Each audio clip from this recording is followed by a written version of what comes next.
Welcome to your Burnout Truth of the Week with me, your host, Kelly Swingler. This is another episode of Burnoutology the Podcast. Hello and welcome.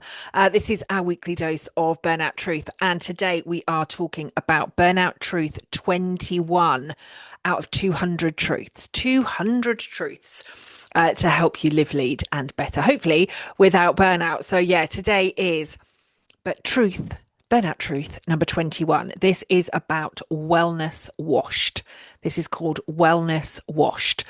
What it really means, this is where burnout is hidden under trendy healing buzzwords and breathwork filters. We spot it through calm tones, aesthetic self-care, and yet people are still in shutdown.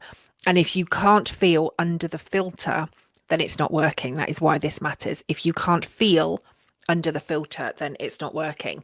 So I have broken a bit of my own rules this morning. Burnoutology has always been uncut, unedited, unscripted, but I've made a few more notes today rather than just the title there, what it really means, how to spot it and why it matters. I've got some additional notes that I want to kind of go through. So some key points that I really, really want to share with this one, because I think we are seeing more and more of this, right? This kind of wellness washing, we talked last week, didn't we, about burnout aesthetic, and this really is an extension of that, but from a slightly different angle.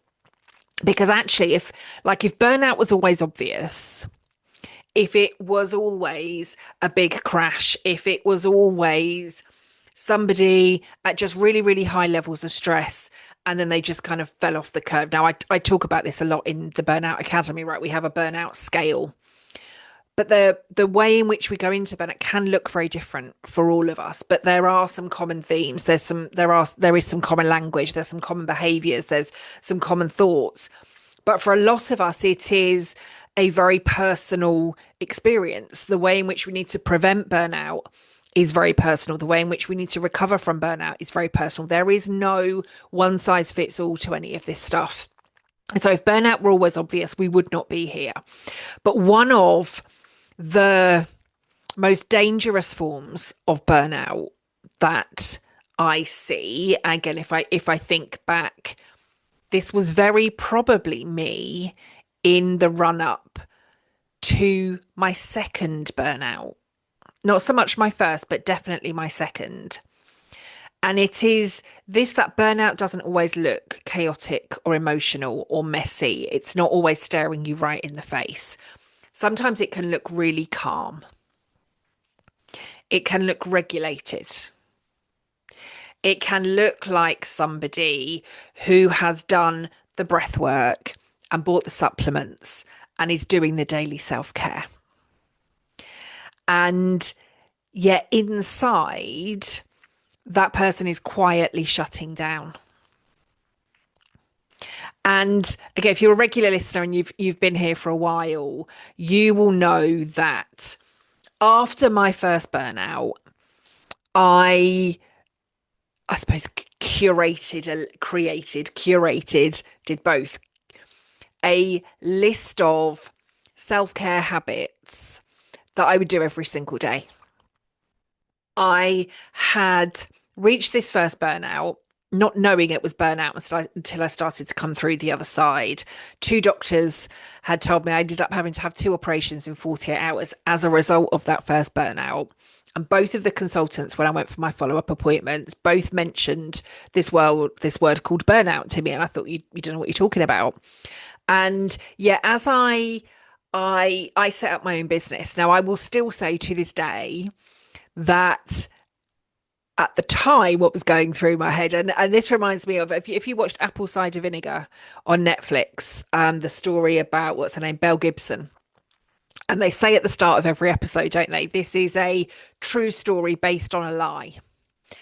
And it's that line that I really want to, I suppose, kind of stick to with this next little story, because that's where I was at. Now, I would still say to you, I did not set up my business.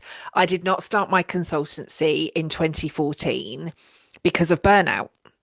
And I can say to you now, I can still almost believe that. But the reality was, I realized I could not continue doing what I was doing.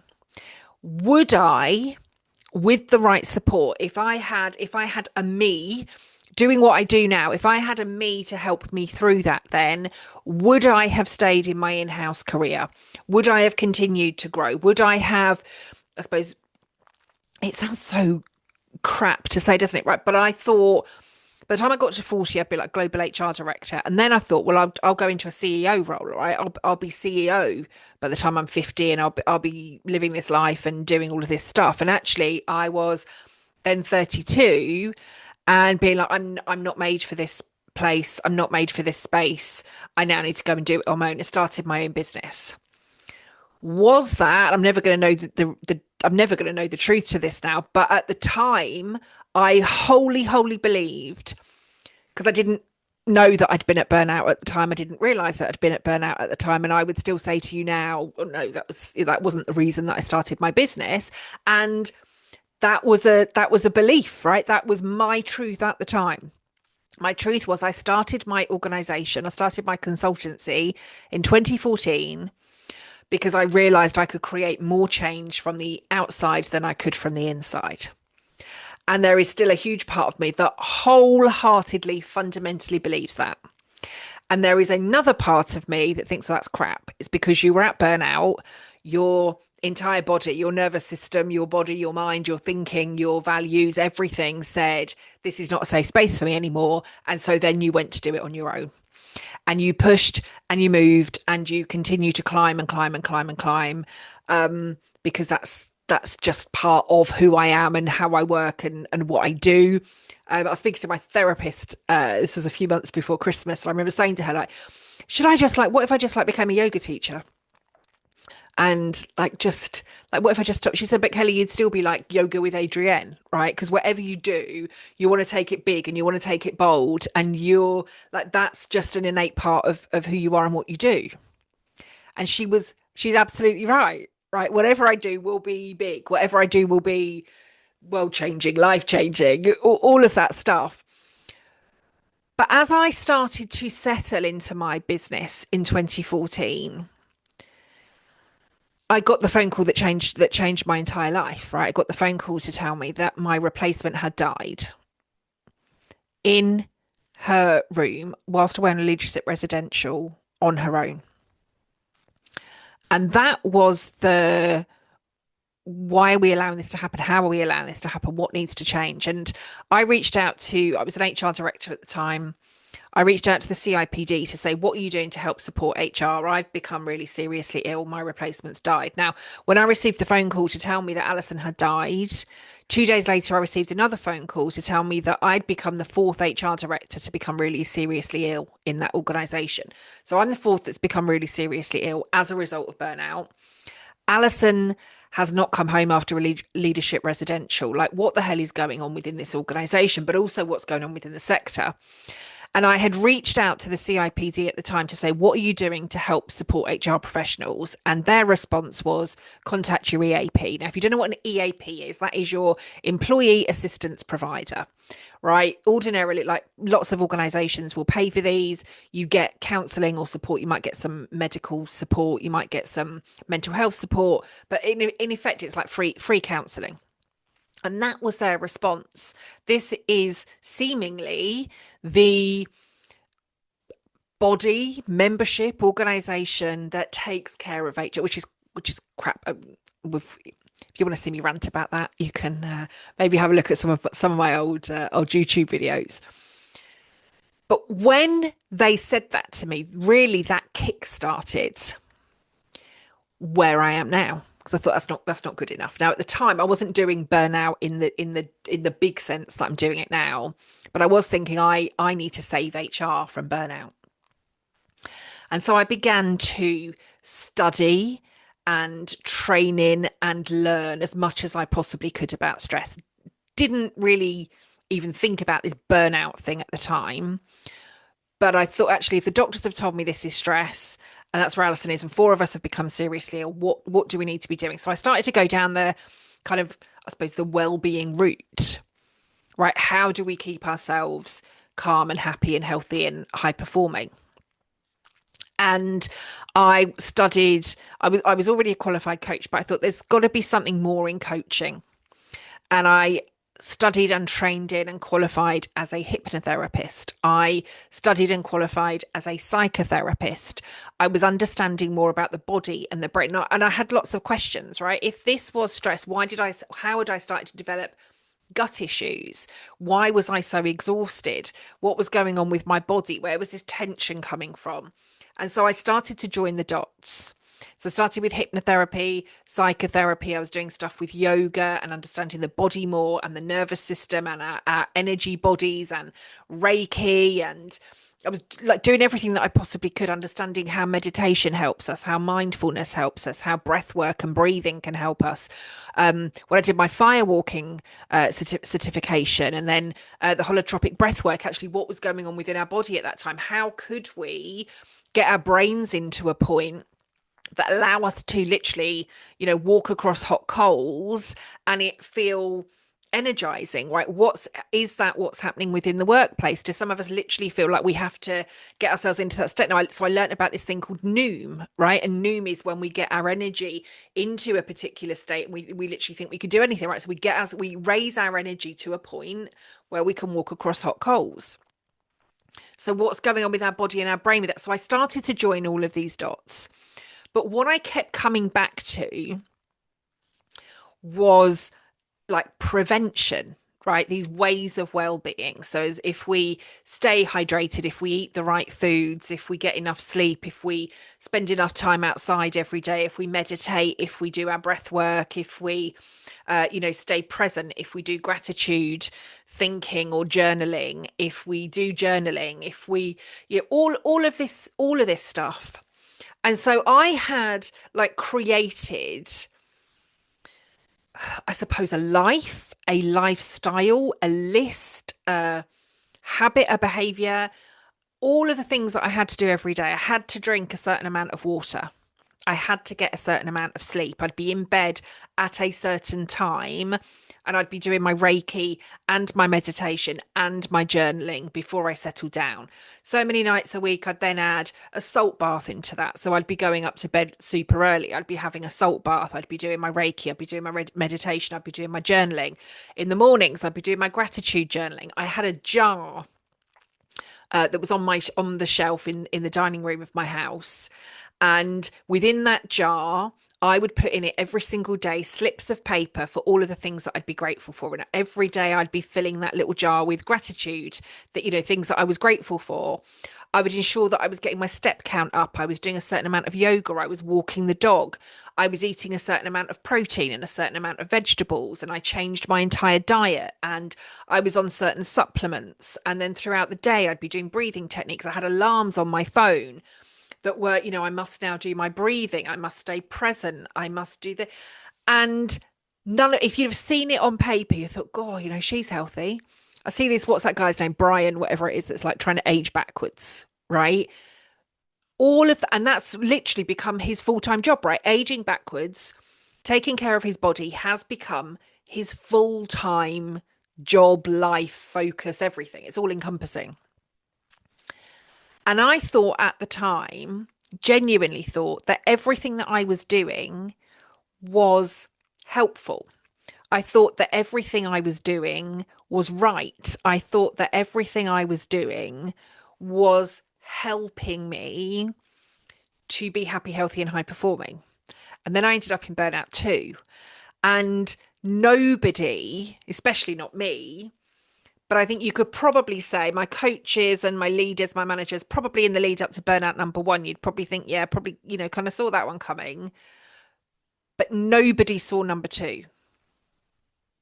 Because from the outside, I was this wellness washed person doing all of the healthy living, the healthy lifestyle, ticking off all of the boxes. But actually, when I think about it now, I wasn't present in any of it. I wasn't present on my yoga mat. I wasn't present in my breath work. I wasn't really present in my gratitude or my salt baths or my Reiki or when I was dog walking, or I wasn't really present in any of it. I could say I'd done it and I could tick it off the list, but that's all it became. I just replaced the busyness of my corporate HR career with the busyness of doing 15 or 20 or 30 things a day that said I was a well-being, and seemingly that was all going to help me to live a happier and healthier life, but I wasn't living any of it. I wasn't present in any of it. I was just ticking things off a list and said, well, I'm healthy. Like, I'm healthy, I'm happy, yeah, I do, I do my yoga every day, oh my God, like, I do an hour in the morning and I do half an hour in the evening, and I journal twice a day. I have salt baths. I've got crystals. I'm drinking water. I'm drinking peppermint tea. I've cut down on my drinking. I do this breath work. I'm studying this and I'm studying that. And I do daily relaxation and all of this journaling and do my gratitude. Like, just, and so many of us are talking about this stuff, right? We're putting it all over our social feeds. Oh, this is my favorite meditation. Oh, this is my favorite journaling thing. These are my favorite journaling prompts. These are and lots of us are just putting it out there and saying, this is what we do, right? I mentioned this last week, didn't I, in the Burnout Aesthetic, right? We've got videos and images of us meditating. Let me sit and meditate. I'm going to put lots of videos out this week of me meditating on my chair. And yet probably all you're thinking about whilst you're in the meditation pose is, how long do I need to hold this for in order for this video to look like a decent video so I can post it as a reel? I know now when I'm fully in something, my phone is nowhere to be seen, right? Whether that's a social event, whether that's a meal with a friend, whether that's traveling on a train, whether that's being on my yoga mat, whether that's out walking with the dog. If I am fully present, my phone is nowhere to be seen. Now, sometimes I am walking the dog and I get an idea in my head and think, oh, that would make a great video, or I want to share that with somebody. I might get my phone out of my pocket, quickly record it, but it goes straight back in. I'm not then always think, oh, isn't that a beautiful sunset or sunrise? I must take a picture of that and post it all over Instagram. Because then I'm not like fully in it. When I'm in it, it's like, oh God, that's a beautiful sunset. And I carry on walking. Or like, oh, there's a gorgeous family of deer. And I keep on walking. If you see the points where I've like taken pictures of flowers or plants, or I've taken pictures of the dog walk, or I've taken pictures of the sunset, or I've taken pictures of the sunrise, or I've taken pictures of the deer, or I've taken pictures of the owls, or I've taken, pictures of whatever. It's highly like I'm not fully present in that, because then I'm thinking, oh, I must take a picture of that for Instagram. That's not being in the moment. Sometimes I need some content. Well, actually, I'm going to sit and do some journaling. I will set my phone up and I might record that. But 9 times out of 10, if I'm in my yoga, I'm in my yoga. You'll see if I'm at an event, there's probably no pictures that I've actually taken, right? You're not going to see me like taking loads of selfies with lots of people, because when I'm in it, I'm in it. And then I see all the pictures afterwards. Oh, yeah, I didn't take any pictures. Or I go on a holiday and I come back and say, oh, I've got like one picture that's usually of my partner and my stepson. I'm like, oh, that was all right. I'll go out somewhere with my sons, and we get home. We didn't take any pictures. So like, Mum, it's okay. Like, we're here. I haven't got any pictures, because when I'm in it, I'm in it. And I think lots of us have almost lost that ability to be in it. And yet we're constantly on it. Got to be on Instagram, got to be taking this picture for this, got to be taking this picture for that. I even a couple of years ago got rid of I didn't get totally rid of it, because I was using it so much for work. That in itself is probably a telltale sign. But I bought myself a brand new Nokia 3310, and I bought myself a what's the word of the cameras that give you the instant print. Are they called instant print? They're not called instant print cameras, but the ones they're I'm going to say Instaprint, because I think that's actually the name of the one that I've got. But hopefully you know what I mean, right? It actually prints you a picture. So I started to carry with me one of those cameras and my 3310, and then I thought, well, I'm still not necessarily being fully present, because but I love pictures. I love photographs. I've got walls all over my house with complete photo walls. So I love all of that. And I always used to take a lot of pictures. I think I've stopped taking the pictures because I'm just conscious I don't want to have my phone out, because I then want to be fully present. And that's a conscious choice for me. But so many of us are in this wellness washing. We're just ticking things off a list. We're doing performative yoga, performative meditation, performative breath work, performative journaling, performative drinking our morning cup of tea, right? Because we frame the shot perfectly to be able to take the picture of our morning cuppa with our journal, so we can post it all over our socials to say, look at me, I journaled this morning. Aren't I great? Now, again, there's no shade on any of this for anybody. Sometimes I am in the moment. I just want to be able to capture that, right? I want to be able to capture that moment. I want to capture this view. I want to capture my cuppa. But if I then get in the point of thinking, oh, my cup's not in the right angle, or I need my pen perfectly positioned a different way, then I'm not in it. I'm not capturing a moment. I'm capturing it for random strangers on the internet because I want them to see a perfectly curated life. I want them to see my perfect journal shot. I want them to see my perfect cup of tea and my pretty cup and everything. And that's completely different. So these points that I want to kind of talk to you about today, there's three key points really that I want to share with you. I've probably already babbled on for long enough already, but there are three key points that I want to go through with you. And as I said, I've made some notes on these because they were just things that I just desperately wanted to capture with you and for you in today's episode. So this first point one is that calm is not the same as capacity, right? Calm is not the same as capacity. The myth that I want us to challenge here is that if I feel calmer, I must be healing. Right? If I feel calmer, I must be healing. But the reframe that I want us to think about here is that calm can be a freeze response. Right? Calm can be a freeze response. And the reason that I say that again, after Burnout 1, in between Burnout 2, and whilst I had this whole list of things that I was doing, my life got smaller. And if you've noticed that your life has too, now again, my life is now intentionally smaller, but it's smaller because I want to focus on the right people and doing the right things. But I think in between Burnout 1 and Burnout 2, what was happening was, and I think probably the same for this Brian guy who's trying to age backwards, if your life has got smaller and your thinking has slowed and your tolerance for stress has dropped, then calm is not a win, right? It becomes a warning. Because likely what's going on inside, well, I can't go to that event because it will stress me out too much. I can't have dinner with those people because it will stress me out too much. I can't leave the house because it will stress me out. I can't get dressed because it will stress me out. I can't join the yoga class because I'll feel stressed. So what I need to do is just stay home and breathe. Now, I'm not saying there's anything wrong with that, but actually we don't live, we don't live in ashrams, right? We have a daily life. Now, that's not to say, as I said, I would much rather be at home in bed at 9 o'clock every night after a lovely bath than pushing myself in social circles or late night clubbing. And I used to love clubbing, love, right? I love the music, I love the dancing, I love the movement, everything. But I don't function on not a lot of sleep.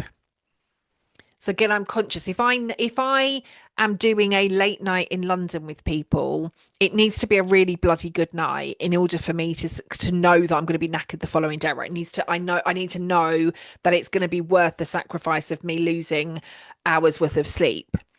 But if we're constantly shrinking our lives just to stay calm, then that is a freeze response, right? That's not us living our life. If we're not leaving the house, if we're not having phone calls, if we're not speaking to people, talking to people, if we're not doing any of that stuff, then we're in that freeze response. So the first point that I want to talk to you about in terms of this wellness washing is that calm is not the same as capacity. What I have realized now with the things that I do in my life, I still do my yoga, my meditation, my breath work, my journaling, my salt baths. I still do it, but I'm much more intentional with it and I'm in it when I'm doing it. But I think the shift for me now, I do those things to increase my capacity, not to try and force calm. I hope that makes sense for you, right? I do those things to increase my capacity, to allow me to have more energy, more tolerance, to take up more space, to allow me to be more grounded, to allow me to be in my body more. I've had this word that I've been speaking to my therapist and to one of my coaches about now for a couple of years, and it's like a calm confidence. Right, a calm confidence. That's how I have been starting to feel, as I've really been able to feel comfortable taking up space again. It's a calm confidence. It's not a calm and I need to keep shrinking because I cannot be around people. I don't want to be around people. I don't like life. I cannot leave the house. I can't do any of that. Right. It's so all of the things that I do now are much more intentional. My biggest non-negotiable every day is that I meditate every day. But it doesn't have to be an hour. It doesn't have to be 90 minutes. It doesn't have to include breath work. It doesn't have to be before or after yoga. It doesn't have to be before or after journaling. And whilst I set a journal every day, it's not like if today I don't feel like journaling, I don't journal. I don't force anything. But my absolute non-negotiable is my 10 minutes of meditation every day. And that's where it's 10 minutes. Now I might think, I've got an hour this month. I'm just going to sit with it. I don't have to rush it. If I want longer than 10 minutes, I can take longer than 10 minutes. But my non-negotiable is my 10 minutes. But for me now, this is about creating capacity, not feeling like I have to shrink. I hope that makes sense for you all. So that was the first point I wanted to be able to share with you. The second point is that it's this, right? Wellness culture often treats the symptoms, but not the systems. Right, we should just think about that. Let that one land for a moment, right? Wellness culture often treats symptoms, not systems. And so whether it is like breathwork, journaling, cold plunges, supplements, none of those are actually going to help with moral injury, right? Moral injury in the workplace. They're not going to be helping with cognitive load. They're not going to be helping with the loss of your sense of self, the burnout equation, right? Toxicity minus sense of self equals burnout. They may tick off some of the boxes. They may help at kind of a surface level, but there's a lot of different things that we need to be doing we can let that sound go, right? We don't need to worry about it not being perfect as we go through this. But a lot of the time, we use some of these tools to help us cope with what is harming us, but it doesn't change it. And I suppose this is where we're seeing resilience training, the word resilience. We're seeing this being used almost as a weapon, right? By some leaders. Well, you just weren't resilient enough. We need more resilience training. You need to be more resilient. But resilience is a good skill, a good strength to have, right? But not if it means jeopardizing or sacrificing yourself in a toxic workplace that's just going to continue to take from you, and you keep thinking, I just need to be more resilient, I just need to be more resilient, I just need to be more resilient, when actually what you need is to escape the toxic workplace. Right. And that's kind of what I mean by this second key point, right? Wellness culture treats symptoms, not systems. It's not changing the toxic workplace. It is, as I just said, it's increasing your capacity. But ultimately, there comes a point, like you cannot yoga your way out of a toxic workplace. You just can't. The yoga might help you whilst you're on the mat. The yoga might help you to be building more resilience. The yoga might help you to be creating more calm. It might be helping you to create more confidence. But ultimately, it's not going to change the toxic workplace that you're in. And so, like, how much yoga do you need to be doing to help you continue to tolerate the intolerable? Right. So we can all say, and lots of workplaces are doing this, right? Well, we offer gym membership and yoga classes. Yeah, but you're the most, like, you don't communicate. You're not leading. There's no values. There's no leadership. There's no support, there's no resources, there's no finance, there's no pay rises, there's no, we're short staffed, but you get a yoga class and a gym membership every day. Like, is that thing, right? It's not going to change it. And that is part of this wellness washing. And then the key point 3 here, right? If you can't feel the problem, you can't fix it. Right? Burnout often involves this emotional numbing, right? And the blunting, and we stop trusting our internal signals. And it's almost like the absence of distress we misread as progress. We think we're making progress, but actually what we're doing is we're just not seeing all of the massive big red signs that tell us to stop. And I just wanted to, so they're the kind of 3 points that I wanted to just kind of share with you today. As I said, I'm not, we know that this is usually totally unscripted, but calm is not the same as capacity. Wellness culture often treats symptoms, but it doesn't change what's actually causing the symptoms in the first place. And if you can't feel the problem, you can't fix it. Right? Just having 25 wellness things on your list every day and ticking them off does not mean that you're going to be a happy, healthy, high-performing, high-functioning human. It just means that you've got another list of things to add to another list of things, just so you can say that you've completed a huge list of things. That has been Burnout Truth number 21. That is wellness washed. And what that really means is that burnout is hidden under trendy healing buzzwords and breathwork filters. We spot it through calm tones, aesthetic self-care whilst we're still in shutdown. And it matters because if you can't feel under the filter, then it's not working. That has been Burnoutology for this week. That is Burnout Truth number 21, Wellness Washed. New episodes will land every single Tuesday at 7 a.m. If you haven't got it yet, you can head to kellyswingler.com, go to the Burnoutology, the podcast, and you can download your podcast companion. So you'll get all of the 200 truths there, and you've got the note pages. So if there are any reflections, if there are anything that you want to think about, any notes that you want to share, changes you want to make, light bulb, or any of your aha moments that you think I want to be able to capture, that you can grab your podcast companion there. Totally free. Just download it and you can pop your podcast notes in there. I'm going to say thank you very much for joining me again for this episode. I'll be back with you again next week, 7 a.m. for Burnout Truth number 22. Do I have that in front of me? Yes, I do. Burnout Truth number 22 is what we'll be talking about next week, and that is the High Achiever Hangover. The High Achiever Hangover will be next week's episode. Thank you very much for joining me. Always a pleasure to share this space with you. This is Burnoutology, the uncut, unedited, unscripted podcast, brought to you by me, Kelly Swingler, the Burnoutologist. I hope you have an amazing week. I hope there are things that have landed from today's episode that will allow you to think about things differently. And I will see you again next week. Have an amazing day. Take care for now.